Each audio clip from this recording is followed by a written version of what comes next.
Good morning. My name is Don Michaelman, and I want to welcome you to the Planning and Zoning Commission special meeting on Tuesday, September 15th, 2020. And this is a special meeting by the fact that it is for the commission members to ask questions. And that is the only thing that will be occurring during this meeting here. Kaylee, would you do a roll call of members? Yes. Ted Gambogi. Present.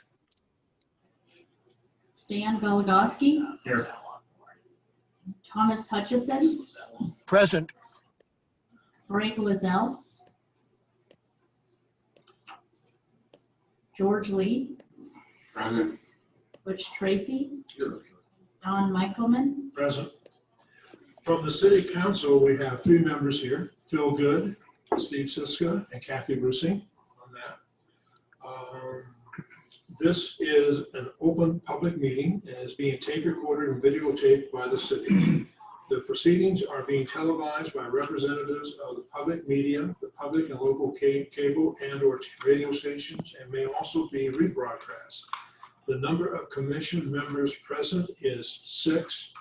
It will require 4 votes for majority. As some individuals may be attending this meeting remotely, all parties wishing to be heard, including commission members, are asked to state their name prior to speaking in order to ensure accurate minutes.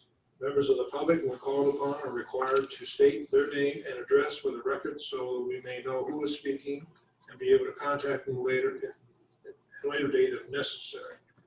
To start off, George? Thank you, Mr. Chairman. Just a reminder, because we are doing this partially via Zoom, please use your microphones when you're speaking, and please tilt them away from you when you're not. Thank you. This is a special call meeting. We appreciate the patience of the Planning and Zoning Commission to hold this meeting. The intent of the meeting, as you stated, Mr. Michaelman, is to give every opportunity to ask us questions if you have them, talk to each other in regard to these items. As you're well aware, we held 2 meetings talking about both the North and the South annexations. We covered parts of both in both meetings. We have a question regarding whether or not the full discussions had occurred or had given an opportunity for each of you to ask all the questions necessary. Hence, this meeting has been called. I do have a very brief presentation, if you'll indulge me, just to give you an idea. We've had a lot of comments regarding the open space designations as shown on the master plans that were submitted, specifically for the South annexation. And I'd like to just step through these real briefly just to show you some of the progression that's occurred since the original submittal until the most recent submittal, which is before you for action on the master plan today.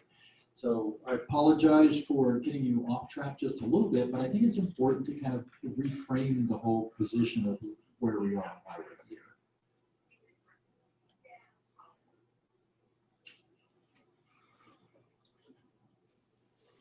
So back in 2018, the original submittal to us is the picture on the left-hand side of the screen.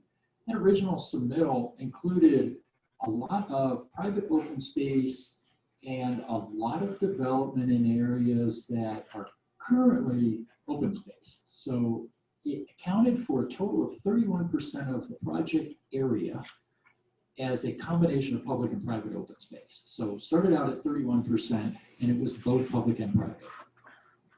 A revision was submitted to us in 2019, basically at the end of the year, near the end of the year, that showed a larger area of open space to be donated to the public. It would become City of Prescott owned, and that's the real bright green, not the olive green on maps.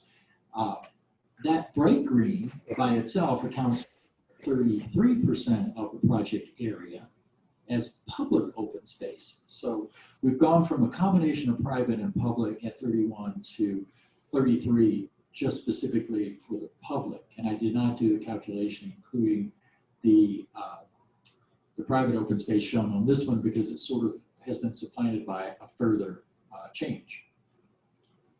Just a zoomed in version of that original map, there was a lot of development in areas that are very sensitive. That original proposal was very controversial, as you recall, and significant changes have occurred as a result of that controversy. So in 2020, we received another update. This one is a result of the discussions that were associated with the LOI that the city attorney talked to you about at the beginning of your last meeting. That LOI is a letter of intent. It is a non-binding letter of agreement on some core concepts that then becomes binding as it's developed into a development agreement, a contract later. So that was a significant change from the public open space in 2019 at 33% to the public open space in 2020 of 55%.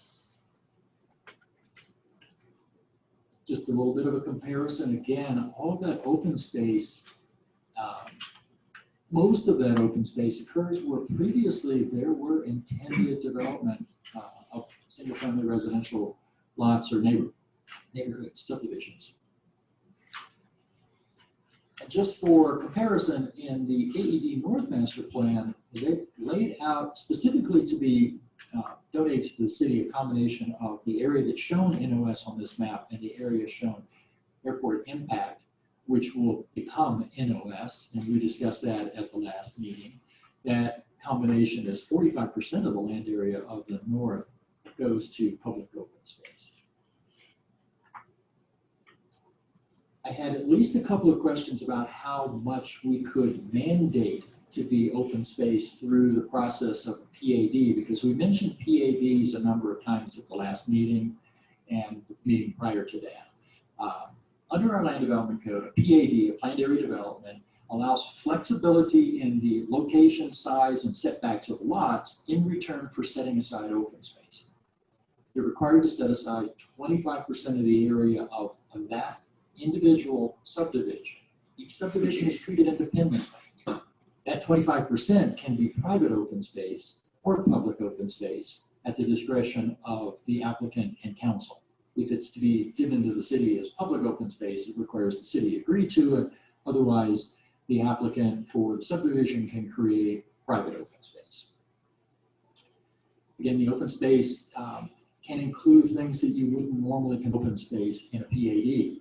Landscape areas, landscape street medians. One thing I didn't add on here is if you were to put in tennis courts, for instance, you can count the tennis courts as open space. Not something that most people want to count as open space, but our code allows it.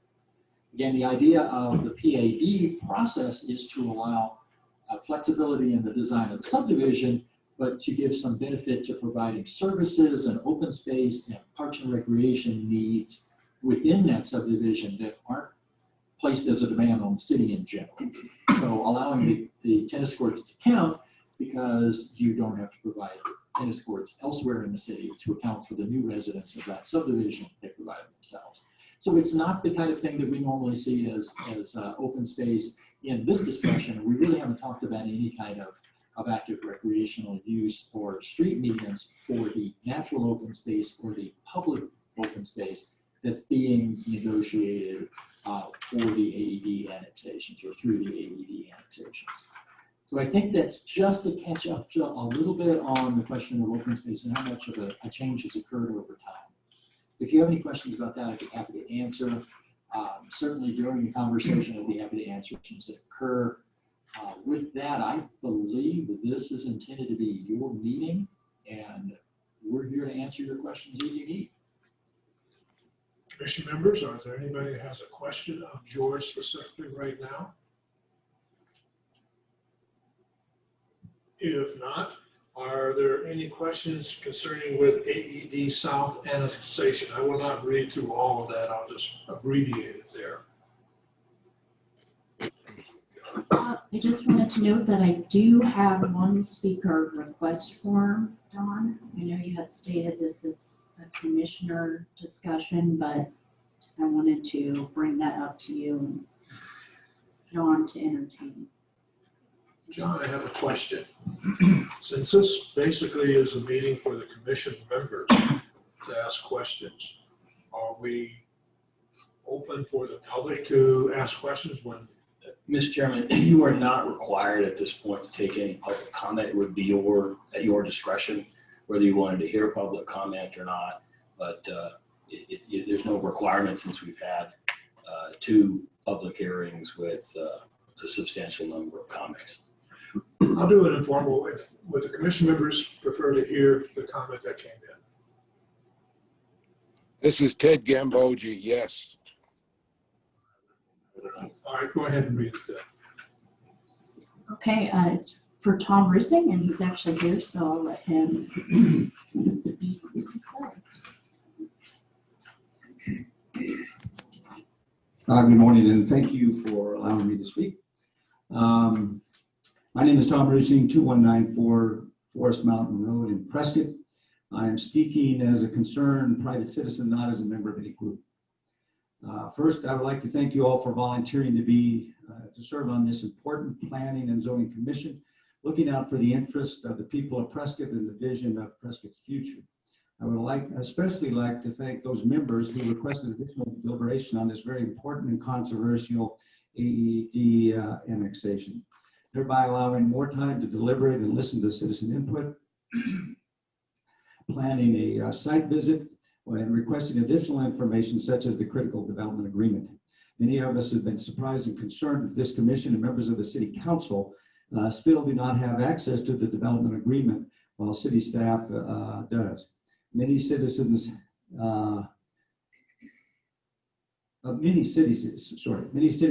have all available material to their P&Z commissioners so that they can make the best and most informed decision for the citizens. Regarding a site visit, a picture is worth 1,000 words. I know from personal experience that going out and touring the site with a knowledgeable person such as Joe Baines or Walt Anderson can give you an entirely different perspective on the situation and impact your decisions. Current city council members who took time to do this have been awestruck by the experience and gained a better appreciation of the importance of this annexation. Maps and even drone footage help, but it is not the same as being on the site, seeing what hikers and bikers, adults and children will experience and how it will be affected by your decision. There is no rush. We need to do this right. Regarding zoning for K&L, the extensive negotiations and letter of intent indicate that this area will be an eco-friendly resort that blends in with the environment or nothing. It would revert to open space, either private or public, if a resort was not built. Granting SPC zoning does not guarantee this outcome. It gives the developer significant flexibility and severely limits the city's ability to control the outcome and follow through on desires of the citizens. It is very difficult and perhaps unlawful to pull back on zoning once it is granted. But it is easy to convert from natural open space to a resort in the future. I strongly request that you change the zoning of K&L to natural open space. It will be easy to change when an acceptable, solid plan is brought forth in the future.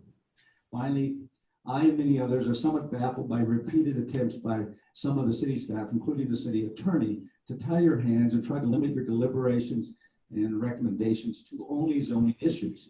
You are a planning and zoning commission, not just a zoning body. I urge you to consider the vision of the people of Prescott for our future as laid out in the general plan and open space plan. The citizens of Prescott spoke loudly and clearly in the last election about how strongly we feel about these issues and specifically this project. Thank you. Thank you, Dr. Rusing. Were there any questions for the doctor? I've got one. Dr. Rusing, the last time you spoke on, if you will, did you speak on transition areas within Buffer zones. the buffer zones? Exactly. Okay. I just And the buffer zones as well as the crossing of the Peavine Trail were two specifically. in the buffer zones that you referred to, it was that actually in the actual zone, planned zoning areas, or within the open space? What was your most concern? Well, I think if you look at the developments that have gone in, there can be housing and walls right up to the edge of the easement for the trail. And the National Historic Peavine Trail is obviously a precious resource, and the experience people are going to have on that trail is going to be significantly impacted by what comes up to that trail and what kind of buffer we have between the trail and the homes. And I think it'll be a benefit for trail users as well as homeowners that there is some type of separation. And I think I showed some techniques where you can have a variable level landscaping, trees and fences, whether they're preferably not a hard block wall, but fences as well as higher trees and lower tapering down to natural vegetation by the trail. No, I just want to let you know that really stuck with me, especially within those planned zone areas. So we'll be looking out for that. Rest assured that. You need to use your microphone, please. We can't Thank hear you. you. Yeah, Henry, No. I'll lean a little bit closer. I just to reiterate, I just wanted to let you know that that really did stick with me, those buffer zones within the planned zoned areas. So we'll be looking out for that when we do get the plats. Well, I appreciate you saying that. Thank you. Any other questions for the doctor? Thank you, sir. Mr. Chairman, just a brief clarification of the SPC zone. As you're all aware, because you've read our land development code pretty thoroughly, the SPC zoning district doesn't have any permitted uses spelled out in it. So without a master plan and without approved uses, it is effectively unusable until that master plan is approved. So it is not going to allow some inherent uses. It's the only zoning district we have that doesn't have a list of permitted uses in it. Can I add to that? Let me add to that. At the council's discretion, as part of the zoning ordinance, if to change the zoning to SPC, the council can put in a parenthetical sort of denominator that says hotel in that. So it's SPC, the zoning is SPC parentheses hotel, which would then designate that SPC zoning as hotel. We don't have resort as a use in the land development code, so hotel is the closest thing. So if the council wants to do that to give the public some level of assurance that K&L will be SPC parentheses hotel, all it does is it designates that zoning as some future hotel use. But as George said, nothing can be built, nothing can be permitted, nothing can be started, worked on without that master plan going through essentially this similar process in maybe somewhat of a shorter time frame. But so all of that process still happens, and is Commissioner Galvowski said that the buffering happens at platting. So there, lest anyone think that this is the last time that this body or the council will see this, it's just not accurate. I have a question, George Lee. George, I've often sought some information on the multifamily zoning in lot proportions A, B, and C. Yes, sir. Could you just give me a thumbnail sketch of what that zoning includes, like the height of the buildings, the density of the buildings? So how many units we could consider, or they might consider putting in there? The number of buildings is certainly variable, depending on how much density they choose to put within the multifamily area. The multifamily high zoning district, which is what I think we have designated on that area on his proposed zoning, is the highest intensity use. It would allow up to 21 residential units per acre. The only way to achieve that is through a planned development with a multifamily building. So you're talking about an apartment building or a condominium building. It's the only way you can get to that level of density. But our multifamily density zonings also allow all of our single family zoning categories. So you would be able to put a single family neighborhood in instead of putting in an apartment building. It would be at the discretion of the developer. It would require the subdivision planning process that will come back before this body as part of that process. Maximum building height for multifamily buildings and multifamily high zoning is 40 feet. That would allow a story, effectively 3-story apartment building to go within that area.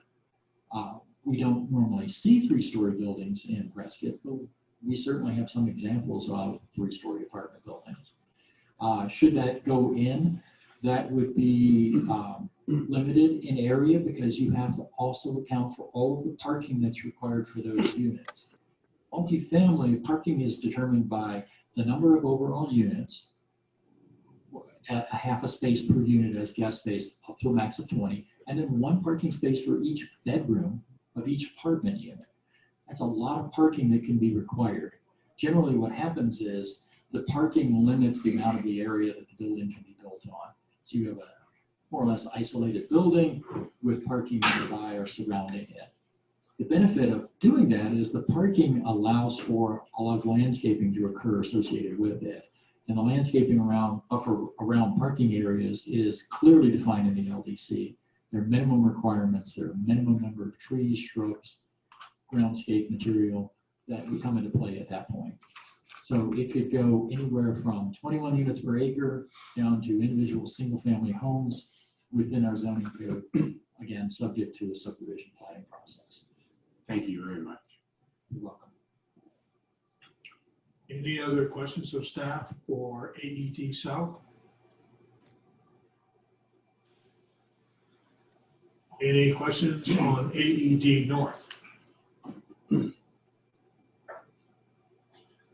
I have a general question, George. Certainly. If we have 6 potential motions we could make, can we make a 7th motion, say, on concerning the crossing of Peavine Trail at the hotel? It wouldn't be in the form of a motion, I think, but more of a recommendation. Remember last meeting, you gave staff a direction through a recommendation to us directly. That's something that we could address unless. But I think with, I'm not sure, and I talk about this with George here. Would it be, you know, is a dealing with the crossing for the hotel considered a zoning stipulation? I'm not sure. I guess you could try and, I mean, you certainly could add it to, let's see, motion number 2 or number 3, the master plan. Master plan. Maybe the master plan is a good place to then add a stipulation that says whatever recommendation this body wants to make to the council. So maybe that's the location or that's the place you would, it wouldn't be a separate motion, it would just be a condition or stipulation to the master plan motion. Okay, thank you. This is Ted Gambogi, and this is a question to our attorney. In your presentation last week, didn't the POI say that location would be at the city's choice? Yes, and that will be carried through in the development agreement. So to be clear, the city will choose the location of the crossing under the LOI and as part of that development agreement. So we have an option to pick locations. Any other questions? I guess I have one more, Stan Galagowski for the city attorney. So if we were to redesignate the parcels K and L, and where we're saying there's zoned for resort, will we do SPC hotel? Is that a possibility, or is that even in any of the motions? I think again, like, I'm not sure what the crossing idea is, but I'm going to make an assumption that it's either over or under and not cross. But I think you could also add it as a stipulation, again, for council consideration. And as I mentioned before, the ultimate zoning ordinance can include that parenthetical that says hotel. So I would, if you're going to make that as a stipulation for your approval, let's say the master plan, I would use the term hotel because it's in our land development code as a term rather than resort, which really isn't defined in our land development code. Do you see any would there be parameters if we did use a designation of hotel that would limit what's in this agreement for those designated K and L parcels? Which agreement, the LOI or I'm sorry, The development agreement or LOI you're talking about? You say with the LOI. Yeah, we heard the applicant here essentially affirm publicly that hotel is the sort of jewel and the anchor to whatever happens else. So, I think you get those public comments and those public commitments from the developer. So I don't think it's going to jeopardize, future negotiations, because you hear the developers essentially commit to doing the resort there in that form. So I think if you approve the master plan on AED South, which I think is motion number 3, you can then add a stipulation, again, like the crossing, whatever this commission wishes are, to add a second stipulation that says hotel is the use. Because again, I would stay away from resort or from any specifics that are sort of development agreement oriented, and stick to land development code type stipulations. And just as a reminder, and I'm not encouraging you to do this, when this body, I don't think any of you were here, did Deep Well, there were like 19 stipulations during zoning. Of course, that was a weird animal. I mean, they essentially wrote their own land development code. So that's why there were so many stipulations. This one's fairly straightforward. Again, it's a big deal, but it's fairly straightforward when it comes to the zoning decisions that you're being asked to make. Any other questions? Then we're open for recommended actions for AED South. I hear a recommendation. This is Ted Gambogi. Okay, Tim? This is Ted Gambogi. I move to recommend the equivalent of Prescott zoning upon annexation to be Rural Estates 2, which becomes RE2, Single Family 35, which becomes SF-35, and Single Family 18, which becomes SF-18. We have a motion. Is there a second? Stan Galagowski has seconded the recommendation. We have a motion and seconded. Any further discussion? Yeah, I'd like to, Tom Hutchison here. I'd like to add some comment. Go ahead, Tom. Can everybody hear me? Yes. I'm having trouble hearing you folks, so I'm glad you can hear me. As I explained at our prior meetings, I must vote no on AED annexation at this time. The reason for that is I think the master plan is incomplete. My review of Prop 400 leads me to interpret it as requiring that any proposed master plan for annexation involving more than 250 acres must address the applicant's plans regarding water supply, endangerment, and safe yield. The master plan doesn't address water usage at all. The master plan in front of us doesn't tell us where the Peavine Trail will be crossed. The applicant wants to build or wants rezoning for a planned hotel, but nothing's been contracted yet after 2 years of study. I think Prop 400 mandates a lot more information. While I greatly respect the work that's already been done on this project, City Attorney Palladini has noted this is likely the most important planning and zoning matter for the city of Prescott in 50 years. I'm not against this project. I just sincerely believe that additional binding pre-annexation work needs to be done before the city council is asked to vote on it. The 60-day comment period is useless unless the public has some meat on the bones to comment on. This is what Proposition 400 is all about and why it was created. So that's my comment on where we're at. Okay, thank you, Tom. Any other discussion? I'd like to make a comment, George Lee. I've done a lot of asking of staff on these various issues, and what I've come to realize, and maybe you can correct me or change my thought. It's my understanding that all of these things are going to be accomplished when the development agreement on each of these areas is brought before staff and city.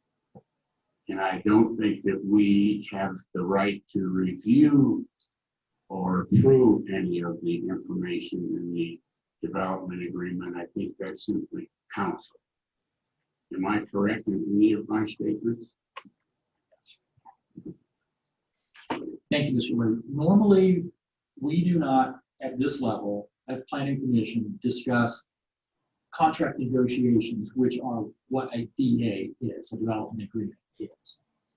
There are some very hard settings in the form of zoning, approval of master plans, determination of the initial zoning, et cetera, that are required by state law or Prop 400. Prop 400 is extremely explicit about what your job is, and that is to make a motion on a master plan. That's the only part of it that's your job. The rest of Prop 400 is in council's hands and has to be handled by them. Much of the rest of the negotiation that can occur about how much of this or how much of that, or more importantly, timing, is a development agreement. Timing of infrastructure, timing of placement of streets, timing when bridges get built or creek crossings get built, those types of things. Even the determination of who we put the trail crossing at the very north end of the property or the very south end of the property is a negotiated thing. It's not zoning. It's not master planning in the form that we do it associated with property. It is master planning in the form we do for the special plan communities district. We have an entire chapter in our land development code that defines what to do with SPC zone. But Prop 400 doesn't point to that. It leaves it very broad. So we have a broad master plan, a 100,000 foot view master plan for Prop 400. And as you step down into various layers, the rezoning, and then ultimately when you get to the resort area, the SPC zoning in its master plan, you're coming down in elevation, but you're increasing the level of complexity and details that you will see as part of your review and approval process. Some things can't be determined in advance without having some assurance to both parties which direction they're going. And that's generally why development agreements occur at council after you've made the hard zoning considerations and determinations through your recommendations. So that's kind of, hopefully that was on topic. One of the questions, so I understand that the commission has no real input in the development agreement as far as reviews or recommendations. Yeah, can I get that one? First of all, my answer to your first question would have been yes, you were correct. So George is a little long, but anyway, we on that all the time. Here's the you absolutely have. In fact, your comments throughout the last 3 meetings do have influence and impact and recommendations that may or may not be incorporated into the development agreement if that's the proper place for those comments, suggestions, and input goes. I mean, it may not go, it may go into a zoning ordinance, for instance, when we say the parenthetical is going to be hotel. It may go into the development agreement. It may go down into the subdivision planning later on. I mean, those are things that again, there's a lot of decisions that are made and votes that are made at the council. So you have input into the development agreement if that input is properly placed in the development agreement. The problem, let me just address this development agreement issue once and for all, and that is this.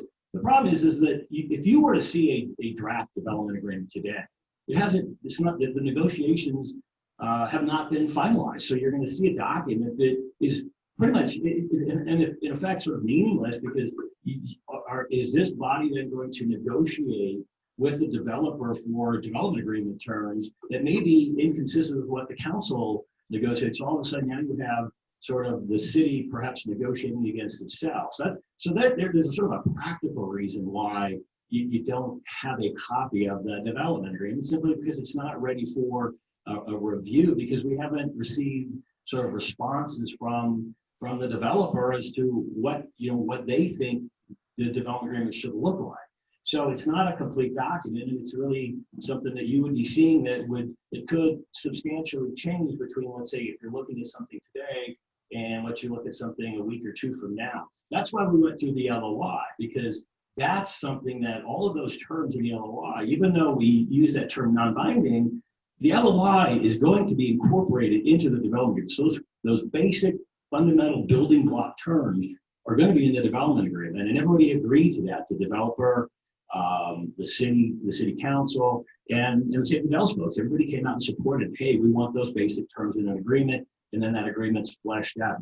So everybody's committed, in my view, to seeing those terms that you've seen that we presented to you last week when we talked about the LOI. So if your comments, if you have ideas, suggestions, stipulations about, let's say, the crossing, it may, or I would say, let's say if you want to make a stipulation that the crossing go under the Peavine Trail, or broadly, let's say the stipulation is that there's no at grade crossing of a roadway in the Peavine Trail. Let's say it's a fairly broad, so over, under, however you want to do that.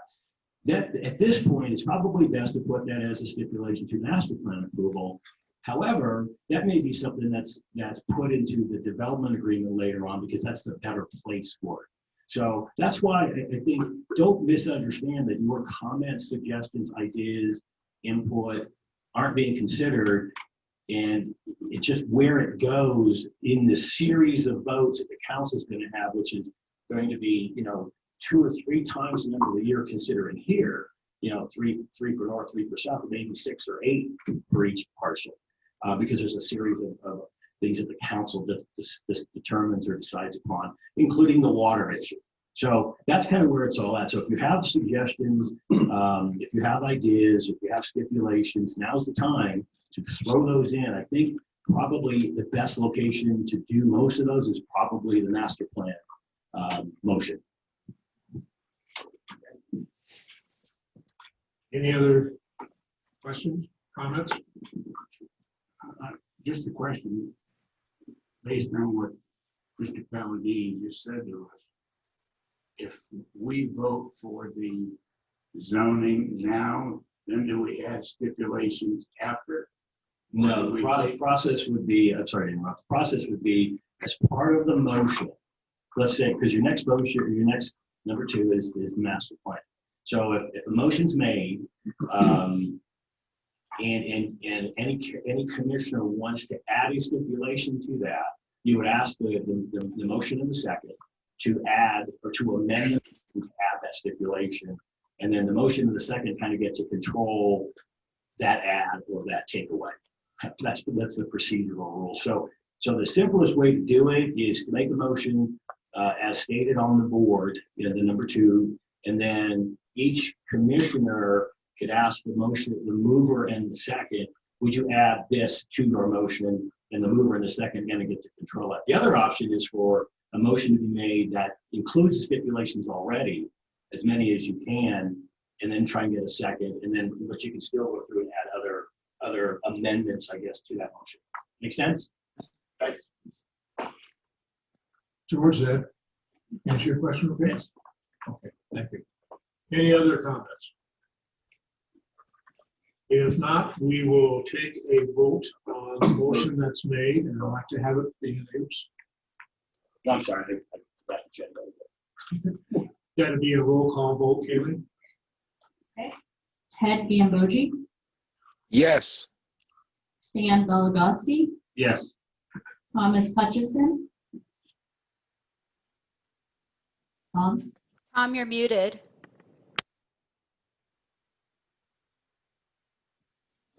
Now I'm not. I voted yes. okay, Greg Lozelle, Greg Lozelle's not present. George Lee, Yes. Butch Tracy, Yes. Don Michaelman. Yes. Motion passes 6-0. Next would be do I hear a motion concerning the number 2 item for AED? Yes. This is Commissioner Gambogi, and I move to recommend approval of the proposed master plan with the stipulation that it does not cross the Peavine Trail at grade.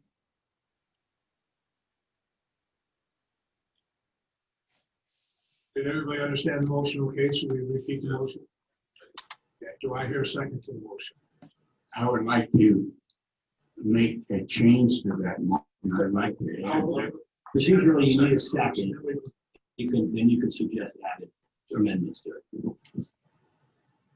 This is Dan Galagowski. I will second it. George? Now, what I'd like to add is that the crossing of the Peavine Trail be under the trail, not leave it to where it cross that grade. I think that was part of the original. I'm sorry. I think that was part of the original motion.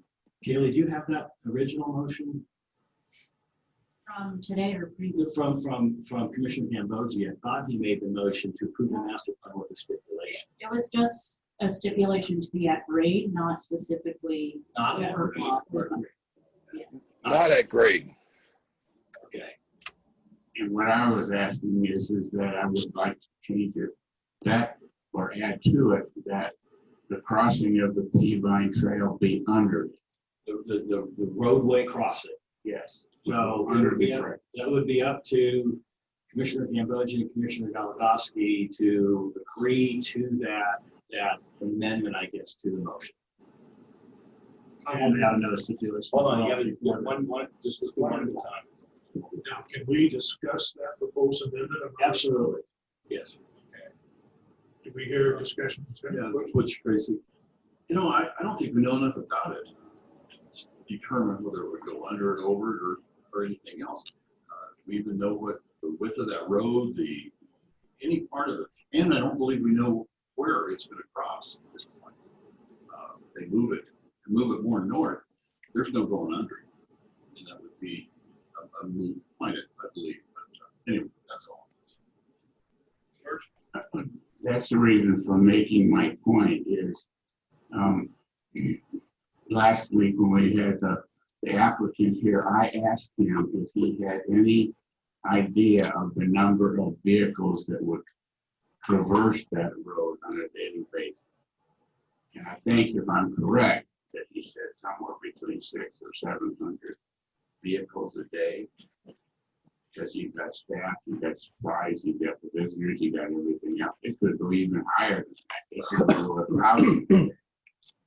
My point being, and the reason I'm asking you to go underneath the trail is that trail has been in the history of Prescott for years. To take it and all of a sudden it's 18 feet in the air so that vehicles the size of trucks that are going to be going underneath it can traverse it, to me, destroys the trail. And I think that it is a small ask to the developer to say, your crossing of the trail needs to be subgrade so that the trail remains as it is and as it has been for years. Any other discussion? I understand what you're saying, and I can agree with part of it. I guess if we determined it had to go under, that would probably designate where it had to cross also. That would change their option. So that being said, Just in response to that, we have shown you both the drone footage and the mapping of it. The further south the trail goes into the designated public open space, the more engineering-wise you can go under the trail without changing the trail's elevation as part of it. So it would require a shift to the south away from the area that was recently discussed, which was shifting it all the way to the north. Again, that would require either the trail or the road to go over the other. And again, just to point out, as Mr. Palladini said earlier, the location of the trail, its horizontal placement, north or south, along that location, crossing is within the authority of the city council to negotiate into the development agreement. So the city council can say, it's going to be as far south as we can get it so that it goes under the trail, if they follow Commissioner Lee's recommendation, or they could say, no, we don't want to go into the open space, we're going to keep it at grade. one more thing. Mr. Baines, if you might have something to say on the matter. Before we do some procedural questions, we're in the middle of a vote here. Are we allowed to have public? Well, we're here, this is that, Joe's not a member of I know. the public. Yeah, sure, yeah. So here's, just so we're all on the same page here. You have a motion and a second, and the motion was to approve the master plan with the stipulation that the crossing for the hotel resort area be not at grade.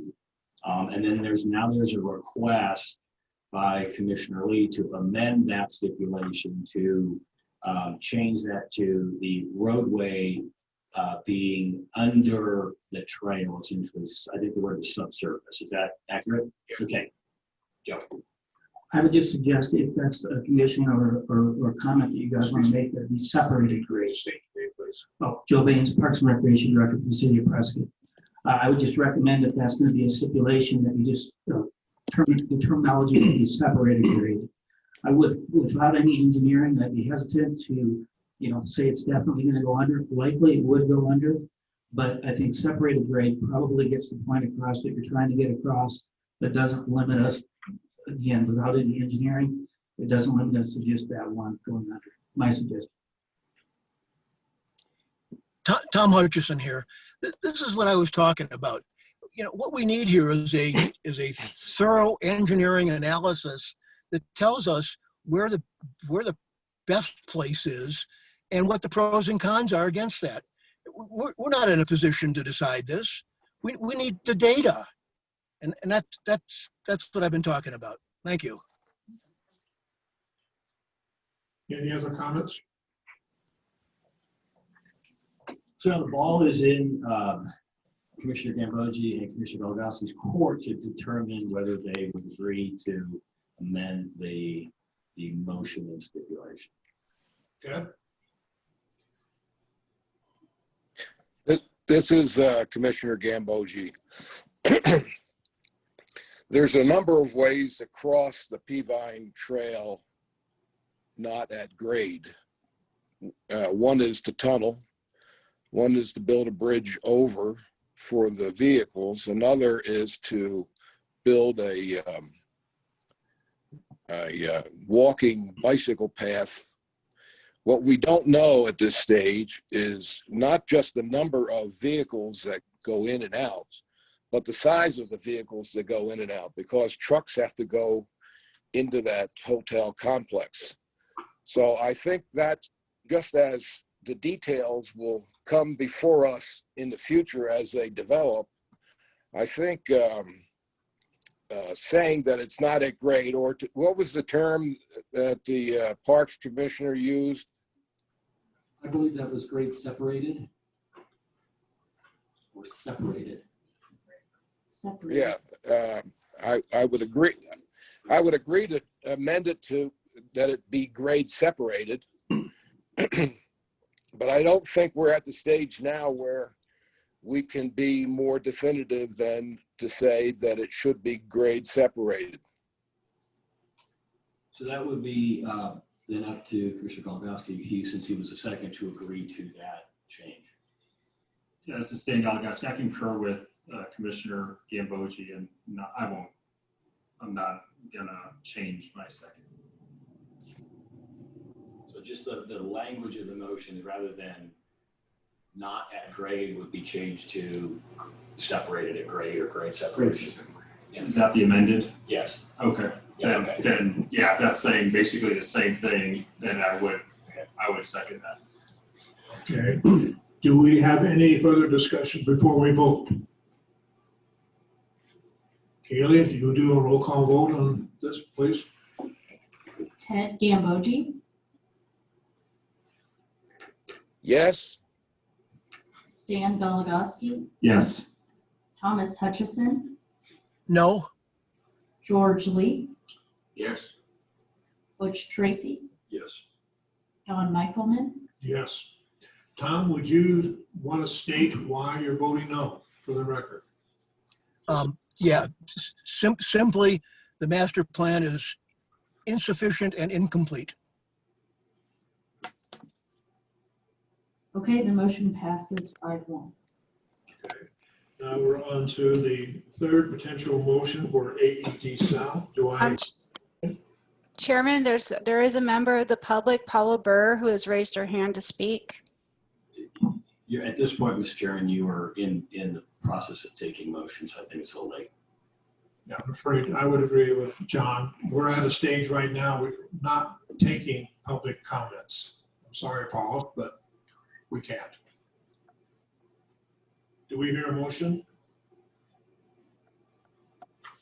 This is Commissioner Gambogi. I move to recommend approval of the proposed rezoning to NOS SF6 SPC with the stipulation, parentheses, hotel, end of parentheses, and MS-H. We have a motion. Do we have a second to this motion? I'll second it. We have a motion and seconded. Any discussion? This is Commissioner Senior Galagowski. Does the stipulation of SPC parentheses hotel, do we have to make it specific to parcels K and L? I think yes, no, because the SBC is specifically for K and L. If no further discussion, Kaylee, would you do a roll call, please? Ted Gambogi, Yes. Stan Galagowski, Yes. Thomas Hutchison, No. George Lee, Yes. Butch Tracy, Yes. Don Michaelman, Yes. Tom, would you like to state specifically why you want to vote no? Yeah, I'm concerned about the SPC zoning in particular. That feels like a blank check to me. Okay. Now we move to AED North. Do I hear a motion concerning the first item there?